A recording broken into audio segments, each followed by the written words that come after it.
మళ్ళీ ఇలా నా కొత్త సినిమాతో మీ ముందుకు రావడం ఒక కొత్త రకమైన జానర్ ఇది. తెలుగులో ఎయిర్ ఫోర్స్ సినిమా అనేది ఇప్పటివరకు రాలేదు.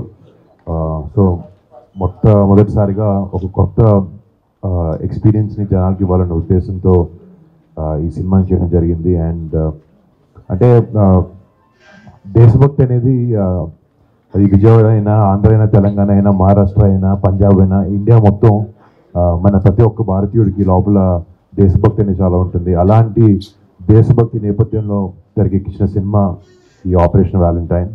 అండ్ 2019 ఫిబ్రవరి 2019లో ఈ విషయం చాలామంది తెలుసు. పుల్వామా డిస్ట్రిక్ట్లో పుల్వామా అటాక్ అని ఒకటి అయింది. అది ఒక మిలిటెంట్ ఆర్గనైజేషన్, ఒక సిఆర్పిఎఫ్ సోల్జర్స్ కాన్వేని ఢీకొని ఒక 40 మంది సిఆర్పిఎఫ్ సోల్జర్స్ మరణించారు. దానికి రిటాలియేషన్గా మన Indian defences, Indian air force వాళ్ళ టెర్రరిస్ట్ ఆర్గనైజేషన్ వాళ్ళ క్యాంప్స్ని డిటెక్ట్ చేసి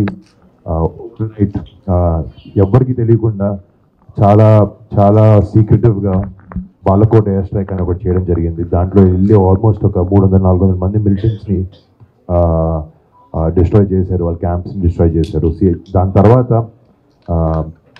పొలిటికల్గా లేకపోతే మీడియా ద్వారా చాలామంది వేరే దేశం వాళ్ళు ఇది జరగలేదు, ఇండియా వచ్చి ఒక ఖాళీ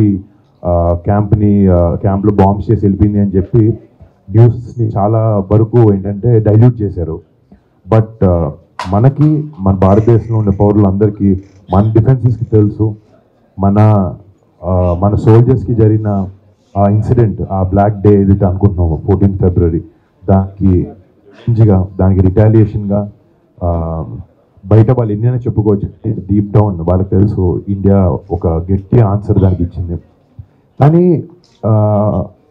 జనరల్ సిటిజన్స్ లాగా మనందరికీ ఇలాంటి న్యూస్లో పనిచేసే వాళ్ళు, మీడియా హౌసెస్ అందరూ చాలా వరకు ఇన్ఫర్మేషన్ని జనాలకి తీసుకురావడానికి ట్రై చేశారు, చెప్పారు. బట్ మనకి కూడా వెనకాల ఈ మిషన్ వెనకాల వాళ్ళ ప్లానింగ్ ఎలా జరిగింది, వాళ్ళు ఏ ఉద్దేశంతో చేశారు, వెనకాల అంటే ఇలాంటి మిషన్ చేయాలంటే అది ఒక ఆషామాషి విషయం కాదు. చాలా టైం కానీ, చాలా ప్లానింగ్ కానీ దాని వెనకాల ఉంటుంది. సో ఆ బ్యాక్ డోర్ ఏవైతే ప్లానింగ్ జరిగిందో, ఏవైతే వాళ్ళు ఈ మిషన్ ప్లానింగ్ అంతా జరిగిందో, ఇదంతా చాలా డీటెయిల్డ్గా జనాలకి చూపిస్తే మన సోల్జర్స్ మీద, మన ఎయిర్ ఫోర్స్ పైలట్స్ మీద మనందరికీ రెస్పెక్ట్ ఉంది వాళ్ళ మీద ఎప్పుడు. బట్ ఇలాంటి వాళ్ళు చేసిన ఒక కరేజియస్ మిషన్ గురించి వెనకాల ఎలా జరిగిందనేది జనాలకి చూపిస్తే వాళ్ళకి తెలియడం కూడా చాలా ఇంపార్టెంట్ అనిపించి ఒక చిన్న ప్రయత్నమే మా ఈ సినిమా. దీని మీద ఆధారంగా తీసుకుని ఆబ్వియస్లీ కొంచెం ఫిక్షనలైజ్ చేసి కొన్ని క్యారెక్టరైజేషన్స్ రాసి చేయడం జరిగింది.